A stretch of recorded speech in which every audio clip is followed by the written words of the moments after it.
Good morning and welcome back to Selection Adda. उम्मीद करती हूँ कि आप सभी बहुत अच्छे होंगे, अच्छे से अपनी सेहत का ख्याल रख रहे होंगे, अच्छे से पढ़ाई कर रहे होंगे। तो बिना देर किए शुरू करते हैं आज के और बीते हुए कल के यानी कि 28 के और 29 के करंट अफेयर्स के साथ में। तो let's start with me.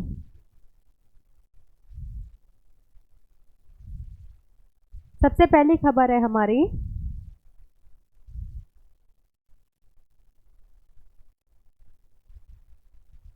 Damoh district Madhya Pradesh. Madhya Pradesh की एक डिस्ट्रिक्ट है। चर्चा में क्यों है? आखिर चर्चा में इसलिए है क्योंकि मध्य के इस डिस्ट्रिक्ट में जो दो वाइल्ड लाइफ सेंचुरीज थी उनको मिला करके एक बड़ा टाइगर रिजर्व बनाया जा रहा है, जो कि पूरे भारत का सबसे बड़ा टाइगर रिजर्व बन जाएगा। Madhya Pradesh gets India's largest tiger reserve in Damoh district by merging two wild life sanctuaries spanning 2300 square kilometre area. कितने एरिया में फैला हुआ टाइगर रिजर्व होगा? ये लगभग 2300 स्क्वायर किलोमीटर एरिया में फैला हुआ टाइगर रिजर्व होगा। कौन सा? जो कि नया बनने वाला है दामोह डिस्ट्रिक्ट में। तो कौन कौन सी दो वाइल्ड लाइफ सेंचुरीज हैं जिनको मिला करके ये टाइगर रिजर्व बनाया जा रहा है, उनके बारे में देख लेते हैं। तो प्रपोजल टू मर्ज न्योरा देही wild life sanctuary located in central MP and Rani Durgavati wild life sanctuary in Damoh district of state. तो मध्य प्रदेश की ही जो न्योरा देही वाइल्ड लाइफ सेंचुरी थी, वन्यजीव अभ्यारण्य था, और उसके अलावा Rani Durgavati wild life sanctuary थी, इन दोनों को मिला करके ये टाइगर रिजर्व बनाया जा रहा है। और ऐसा माना जा रहा है कि 3 से 4 महीने में ये बन करके तैयार हो भी जाएगा। आखिर क्यों बनाया जा रहा है? तो आप सभी ने प्रोजेक्ट टाइगर के बारे में सुना होगा, जिसके अंतर्गत हम लोग बाघ संरक्षण के प्रयास करते रहती है हमारी गवर्नमेंट। उसके बारे में देख लेते हैं। कब स्टार्ट हुआ था प्रोजेक्ट टाइगर? तो ये लॉन्च हुआ था 1 अप्रैल 1973 में। इंदिरा गांधी जी की गवर्नमेंट थी उस टाइम पर। क्या मेन ऑब्जेक्टिव था इसका? तो obviously to promote tiger conservation in the country. और इस प्रोजेक्ट टाइगर के अंतर्गत बहुत से बड़े बड़े अचीवमेंट भी हमारी गवर्नमेंट ने हासिल किए हैं बाघ संरक्षण के क्षेत्र में। अगर टाइगर्स की बात करें इंडिया में, तो जो इंडिया में वाइल्ड लाइफ प्रोटेक्शन एक्ट है 1972 का, WPS एक्ट यानी कि वाइल्ड लाइफ प्रोटेक्शन एक्ट 1972 का, उसके जो शेड्यूल हैं, 6 शेड्यूल हैं, उनके अंतर्गत फर्स्ट शेड्यूल के अंतर्गत रखा गया है किसको? टाइगर्स को, यानी कि इनको हाईएस्ट कैटेगरी ऑफ कंजर्वेशन के स्टेटस दिया गया है इंडिया में। इसके अलावा जो IUCN की रेड लिस्ट है, उसमें भी इसको इंडेंजर्ड कैटेगरी में यानी कि संकटग्रस्त प्रजाति घोषित किया गया है। साइट्स की बात की जाए तो साइट्स के अपेंडिक्स 1 में इसको रखा गया है। This initiative will promote tourism and employment in this area and also boost conservation efforts in the region. तो ऑब्वियस सी बात है कि जब इस एरिया में इतना बड़ा टाइगर रिजर्व बनेगा तो मेनली तो वो टाइगर कंजर्वेशन के लिए होगा। इसके अलावा आसपास के जो हमारे इंडिया के या बाहर के लोग हैं वो भी अट्रैक्ट होंगे कि आखिर भारत का सबसे बड़ा टाइगर रिजर्व है तो उसमें घूमने जाया जाए, तो यहाँ के जो टूरिज्म सेक्टर है उसमें भी बढ़ावा मिलेगा।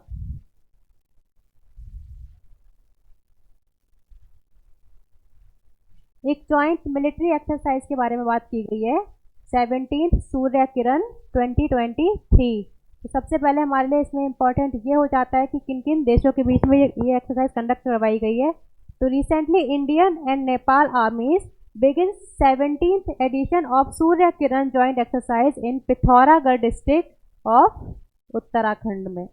कहाँ पर हो रहा है इसका आयोजन? तो हमारे भारत में ही जो उत्तराखंड राज्य है उसकी जो पिथौरागढ़ डिस्ट्रिक्ट है, वहां पर इस युद्ध अभ्यास का आयोजन किया जा रहा है। और किसके बीच में होने वाला युद्ध अभ्यास है ये? तो थल सेना के बीच में। भारत और नेपाल की जो थल सेना है उन दोनों के बीच में होने वाला ये एक युद्ध अभ्यास है, जिसका 17वां संस्करण भारत के ही पिथौरागढ़ डिस्ट्रिक्ट में आयोजित किया जा रहा है। किन किन देशों के बीच में? भारत और नेपाल के बीच में। अगर नेपाल की तरफ से बात करें तो वहाँ की जो श्री तारा बटालियन है वो इसमें पार्टिसिपेट करने के लिए आ रही है। एंड इंडिया की तरफ से हमारी जो कुमाऊं बटालियन है, और कुमाऊं बटालियन ऑफ पंचशूल ब्रिगेड, इसने इसमें पार्टिसिपेट किया है। This is event will encompass various practical training exercise like counter terrorism, disaster management, environment conservation and training on aviation aspects. तो इन क्षेत्रों में आपस में सहयोग बढ़ाने के लिए ये एक्सरसाइज कंडक्ट करवाई जा रही है। किन क्षेत्रों में? टेररिज्म को काउंटर करने में, इसके अलावा जो आपदा हम दोनों के देशों के बीच में अगर आती हैं तो उनको मैनेजमेंट करने के लिए, इसके अलावा इन्वायरमेंट प्रोटेक्शन के लिए इन क्षेत्रों में दोनों देश अपनी अपनी बेस्ट प्रैक्टिस साझा करेंगे।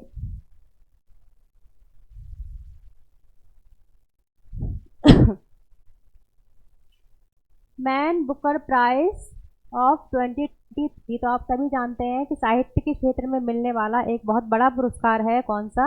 Man Booker Prize. और कहें तो ये साहित्य के क्षेत्र में मिलने वाला पूरे विश्व का सबसे बड़ा प्राइज भी है। किसने जीता है? तो एक आयरलैंड के राइटर हैं, Irish writer Paul Lynch won the Booker Prize for the fiction for his novel Prophet Song. तो ये जो इन्होंने अपनी रचना लिखी थी प्रॉफिट सॉन्ग, इसके लिए इनको 2023 का मैन बुकर प्राइज दिया गया है। किसको? पॉल लिंच जी को। कहाँ के रहने वाले हैं? तो ये एक आयरिश राइटर हैं। अगर बुकर प्राइज की बात की जाए तो it is world's leading literary award for a single work of fiction. मैंने आपसे कहा ही था कि लिटरेचर के फील्ड में सबसे बड़ा जो अवार्ड है वो यही माना जाता है। तो वर्ल्ड्स का जो लीडिंग लिटरेरी अवार्ड है वो है बुकर प्राइज। अगर इसकी स्थापना की जाए तो कब हुई थी? 1969 में यूके में ये अवार्ड मिलना शुरू हुआ था। क्या एम था? Aims to promote finest in fiction by rewarding the best novel of the year written in English. Mainly क्या है, जो भी नॉवेल मूल रूप से इंग्लिश में ही लिखे जाते हैं उनमें कोई भी ट्रांसलेशन नहीं होना चाहिए कि उसको पहले किसी और लैंग्वेज में लिखा गया था बाद में इंग्लिश में ट्रांसलेट कर दिया गया। ऐसी बुक्स को नहीं, बल्कि वो बुक्स जो कि मूल रूप से ही इंग्लिश में लिखी गई थी और या फिर आयरलैंड या फिर इंग्लैंड में प्रकाशन जिनका हुआ है उन बुक्स को ये प्राइज दिया गया है। हालांकि जो राइटर है वो किसी भी देश का हो सकता है, लेकिन जो पब्लिशर है वो यूके एंड आयरलैंड में ही होना चाहिए। यहाँ पे लिखा भी है यूके और आयरलैंड में पब्लिश हुए सर्वश्रेष्ठ नॉवेल को दिया जाता है मैन बुकर प्राइज। ये रहे पॉल लिंच जी। क्या इंडिया में भी किसी ने ये प्राइज जीता है? बिल्कुल जीता है। तो ये रही उन लोगों के नामों की लिस्ट। टोटल 6 भारतीय हैं जिन्होंने मैन बुकर प्राइज जीता है। कौन कौन है एक बार देख लेते हैं। वीएस नायपाल जी हैं, काफ़ी फेमस राइटर हैं इंडिया के। 1971 में इन्होंने इन अ फ्री स्टेट नाम की अपनी बुक के लिए प्राइज जीता था। इसके अलावा सलमान रश्दी जी, जो कि काफ़ी हमेशा विवादों में बने रहते हैं, आप सभी जानते होंगे इनके नाम के बारे में। इनको 1981 में दिया गया था मिडनाइट्स चिल्ड्रन अवार्ड। हाल ही में इनको डिस्टर्बिंग दी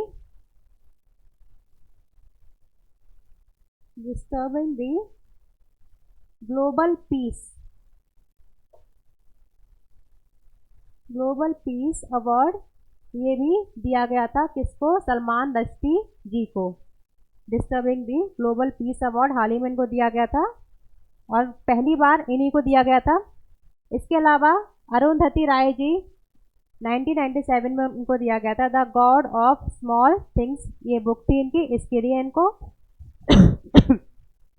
किरण देसाई जी को 2006 में दिया गया है द इनहेरिटेंस ऑफ लॉस नाम की इनकी रचना के लिए। इसके अलावा अरविंद अडिगा जी, इनको रिसेंटली ही 2008 में द वाइट टाइगर नाम की इनकी बुक के लिए ये प्राइज दिया गया था। तो कुल कितने भारतीयों को दिया गया है अभी तक? 6 भारतीयों को। अगली खबर है आयुष्मान आरोग्य मंदिर। क्या है आखिर? तो 2018 में एक स्कीम आई थी आयुष्मान भारत योजना, उसी से रिलेटेड कुछ न्यूज़ है, देख लेते हैं क्या न्यूज़ है। Recently, the Union Minister of Health and Family Welfare has changed the name of Ayushman Bharat and Wellness Center by Ayushman आरोग्य मंदिर। तो जो Ayushman Bharat health and wellness centre जो थे उन्हीं का नाम चेंज कर दिया गया है। क्या रख दिया गया है अब? आयुष्मान आरोग्य मंदिर। इसलिए ये स्कीम फिर से चर्चा में एक बार आ जाती है। इसको एक नई टैगलाइन भी दी गई है, क्या है? आरोग्यम परम धनम, यानी कि आरोग्य ही सबसे बड़ा धन है, ये इसकी नई टैगलाइन बनाई गई है। आयुष्मान भारत स्कीम की बात की जाए तो कब इसकी स्थापना मतलब कब लॉन्च की गई थी ये स्कीम? तो ये स्कीम 2018 में लॉन्च की गई थी। क्या होता था इसमें? इसमें एक फैमिली को 5 लाख रुपए तक का एक हेल्थ कार्ड दिया जाता था, जिसमें वो किसी भी प्राइवेट या सरकारी क्षेत्र के अस्पताल में जाकर के अपना इलाज करवा सकते हैं। 5 लाख रुपए तक का गवर्नमेंट की तरफ से उनको प्रोवाइड किए जाएंगे। ठीक है। It provides cashless health care coverage of ₹5 lakh पर family per year for secondary and tertiary care hospitalization in eligible public and private sector hospitals। तो कुछ इसमें जो एलिजिबल प्राइवेट और पब्लिक सेक्टर के हॉस्पिटल होते थे उनमें जाकर के वो अपना माध्यमिक और तृतीयक तौर पर अपना इलाज करवा सकते हैं। There is no restriction on family size in this scheme, यानी कि आपकी फैमिली का साइज चाहे कितना भी बड़ा हो, ये हेल्थ कार्ड हर तरह की फैमिली पर हर साइज की फैमिली पर लागू होगा।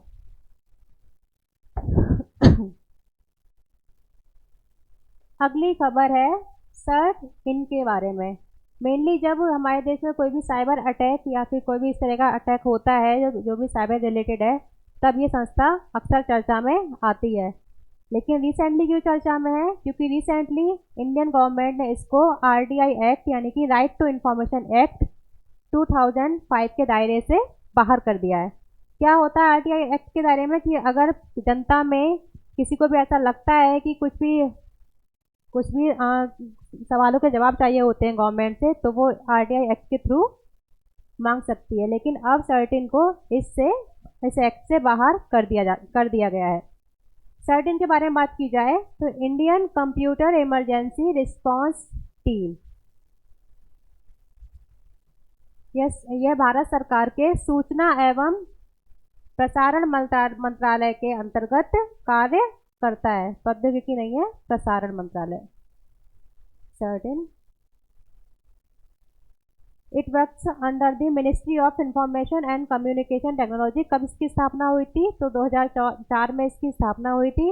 It is the nodal agency to deal with cyber security threats like hacking and phishing. मैंने आपसे कहा था जो भी साइबर क्राइम होते हैं, साइबर थ्रेट्स होते हैं, उनके मामले में ये नोडल एजेंसी है। क्या? Certain. Centre has used it's power given under subsection 2 of section 2 of the RTI act to exempt certain from the purview of transparency law. Using these powers, the center has included certain at serial number 27 in the second schedule of RTI Act।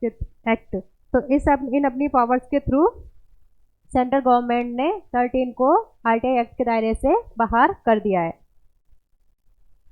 RTI अधिनियम की धारा 24 की उपधारा 2 के तहत जो शक्तियां दी गई हैं सेंट्रल गवर्नमेंट को, उसके तहत इन्होंने सर्टिन को RTI एक्ट के दायरे से बाहर किया है। उन शक्तियों का प्रयोग करते हुए केंद्र ने RTI अधिनियम की दूसरी अनुसूची में क्रम संख्या 27 में सर्टिन को शामिल किया है। अगली खबर है और महत्वपूर्ण खबर है इंटरनेशनल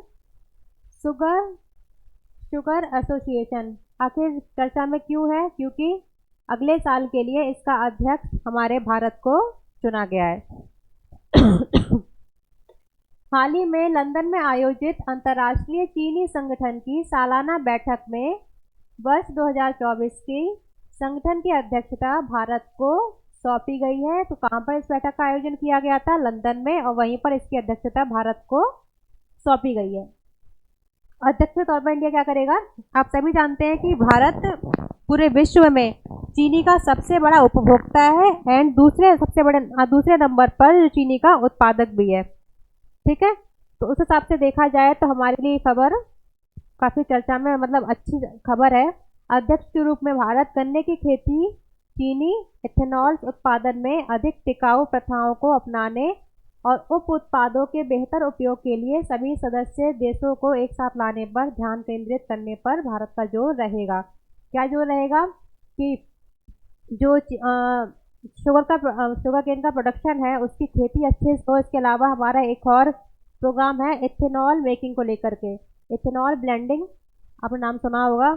तो उसका जो जो स्टार्च वाली जो चीज़ें होती हैं उनसे इथेनॉल का उत्पादन किया जाता है, आप सभी जानते हैं। तो गन्ने में भी स्टार्च होता है, तो उससे इथेनॉल उत्पादन, और इसके अलावा जो वेस्टेज निकलता है गन्ने चीनी के उत्पादन करने के बाद में उसको किसी प्रोडक्टिव काम में यूज करने के लिए सभी देशों को एक मंच पर ला करके साझा प्रयास करने की तरफ भारत का ध्यान रहेगा। और चूंकि भारत चीनी का सबसे बड़ा उपभोक्ता है पूरे विश्व में और दूसरा सबसे बड़ा उत्पादक है, इस लिहाज से ये खबर भारत के लिए काफ़ी महत्वपूर्ण बन जाती है। अगर इंटरनेशनल शुगर एसोसिएशन यानी कि अंतर्राष्ट्रीय चीनी संगठन की बात की जाए तो कब इसकी स्थापना हुई थी? तो इसकी स्थापना हुई थी 1968 में, 1968 में। कहाँ पर मुख्यालय है इसका? लंदन में, ठीक है।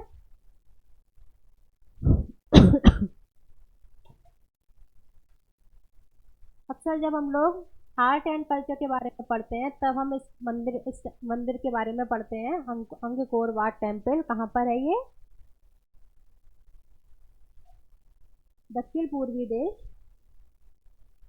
कंबोडिया में, ठीक है। और पूरे विश्व का सबसे बड़ा मंदिर भी अंकोर वाट को ही कहा जाता है। तो रिसेंटली क्या हुआ है? रिसेंटली अंकोर वाट को दुनिया का 8वां अजूबा घोषित किया गया है और इसने सरपास किया है इटली के पोम्पेई को, ठीक है। तो अब सबसे बड़ा 8वां अजूबा कौन बन गया है? कंबोडिया का अंकोर वाट मंदिर। अगर भारत में बात की जाए तो आप सभी जानते हैं कि जो भारत का ताजमहल है वो 7 अजूबों की लिस्ट में नंबर 1 पर आता है। अंकोर वाट मंदिर के बारे में देख लेते हैं। यह एक प्राचीन हिंदू मंदिर है जो कि कंबोडिया के सिमरिप शहर में स्थित है।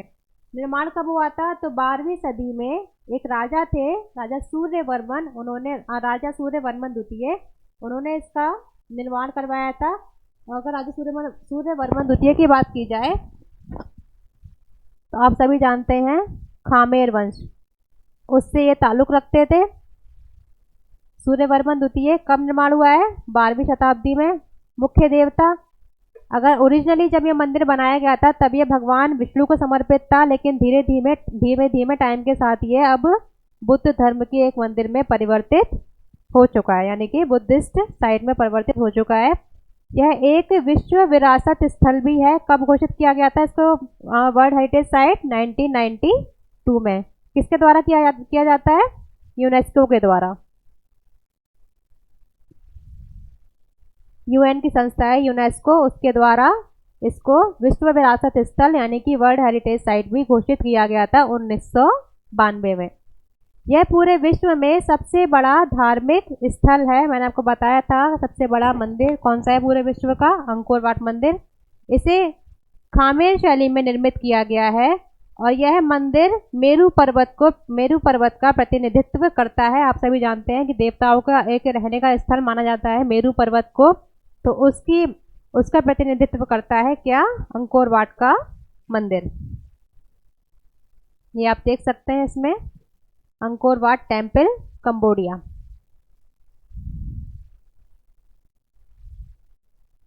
कुछ खबरें यूपी को लेकर के हैं। आपके जो आरओ का एग्जाम आने वाला है उसके बारे में देख लेते हैं कौन कौन सी है। हॉट कुक्ड फूड स्कीम, हाल ही में जो उत्तर प्रदेश सरकार है उसी के तहत जो वहाँ के जो यूपी के मुख्यमंत्री जी हैं, मुख्यमंत्री योगी आदित्यनाथ जी, उन्होंने एक नई स्कीम लॉन्च की है। कौन सी? Hot cooked food scheme. कहाँ से? अयोध्या से। इसके अंदर क्या होगा? इसके अंदर जो स्कूलों के पास में या स्कूलों के अंदर जो आंगनवाड़ी केंद्र होते हैं उनमें छोटे छोटे जो बच्चे होते हैं 3 से 6 साल तक के, उनको डेली 70 ग्राम हॉट कुक्ड फूड प्रोवाइड करवाया जाएगा, यानी कि गरम पका हुआ खाना छोटे बच्चों को प्रोवाइड किया जाएगा इस स्कीम के तहत। कहाँ पर? आंगनवाड़ी केंद्रों में।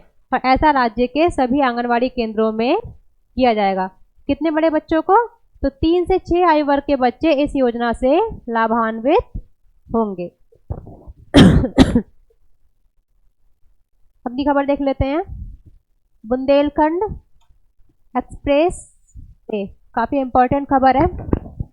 Bundelkhand expressway is going to be the first solar expressway of UP, यानी कि सोलर एनर्जी से चलने वाला, सोलर एनर्जी से पूरी तरह संचालित होने वाला ये उत्तर प्रदेश का पहला एक्सप्रेसवे बन जाएगा। कौन सा? Bundelkhand expressway. Solar plants will be set up through which इस एक्सप्रेसवे पर पीपीपी मॉडल के तहत सोलर प्लांट्स के जरिए 550 मेगावाट सोलर पावर जनरेट की जाएगी। आप सभी जानते हैं पीपीपी का मतलब क्या होता है? पब्लिक प्राइवेट पार्टनरशिप, यानी कि इसमें गवर्नमेंट संस्था और जो प्राइवेट सेक्टर होता है दोनों मिलकर काम करेंगे और क्या करेंगे? सोलर प्लांट लगाए जाएंगे पूरे एक्सप्रेसवे पर, जिसके जरिए 550 मेगावाट सोलर एनर्जी का जनरेशन किया जाएगा। इस परियोजना से एक्सप्रेसवे से जुड़े हुए 1 लाख घरों को रोजाना बिजली मिल सकेगी। अगर विकास किया जाए तो Uttar Pradesh industrial development authority जो है यूपी IDA, उसके द्वारा इसका विकास किया जाएगा पीपीपी मॉडल के तहत। इस परियोजना से बुंदेलखंड, पूर्वांचल, लखनऊ, आगरा और गोरखपुर एक्सप्रेस वे या सोलर प्लांट लगाने से ऊर्जा खपत पर सालाना 6 करोड़ रुपए का लाभ मिल सकेगा। यानी कि अगर बुंदेलखंड एक्सप्रेस वे, पूर्वांचल, लखनऊ और आगरा एक्सप्रेस वे हैं और गोरखपुर एक्सप्रेस वे जो है, अगर इन सभी पर इस तरीके से सोलर प्लांट लगा दिए जाएंगे तो पूरे जो यूपी है उसमें लगभग बिजली खपत हमारी जो होती है उसमें लगभग 6 करोड़ रुपए हम एक साल में बचा सकते हैं। अगर बुंदेलखंड एक्सप्रेसवे की बात की जाए तो कितनी लेंथ है इसकी? 296 किलोमीटर लंबा एक्सप्रेसवे है। कहाँ से कनेक्ट, किसको किससे कनेक्ट करता है? तो चित्रकूट जिले में एक गांव पड़ता है गोंडा गांव, उसको इटावा जिले के कुर्रैल गांव से जोड़ता है। फाउंडेशन कब हुआ था इसका? 29 फरवरी 2020 को, और इसको लॉन्च किया गया था 2022 में। इसमें आप देख सकते हैं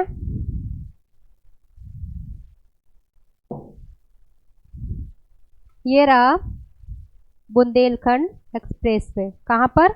कुर्रैल विलेज इटावा को ज्वाइन करता है ये गोंडा विलेज चित्रकूट से।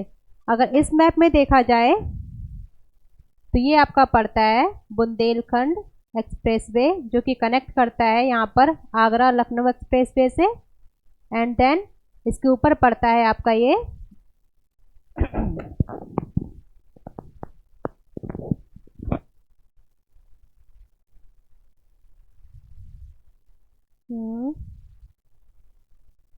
ईस्टर्न, इमेज थोड़ी क्लियर नहीं है, ये लखनऊ एक्सप्रेसवे। इस तरह से आप देख सकते हैं सारे एक्सप्रेसवे इंडिया में कनेक्टेड हैं एक दूसरे से। अगला कुछ क्वेश्चंस के बारे में है, देख लेते हैं।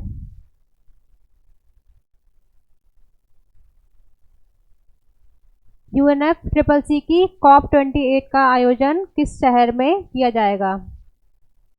आप सभी जानते हैं जलवायु परिवर्तन के मुद्दे को लेकर के ये हर साल कॉन्फ्रेंस ऑफ पार्टीज का आयोजन किया जाता है। इस साल कहाँ हो रहा है इसका आयोजन?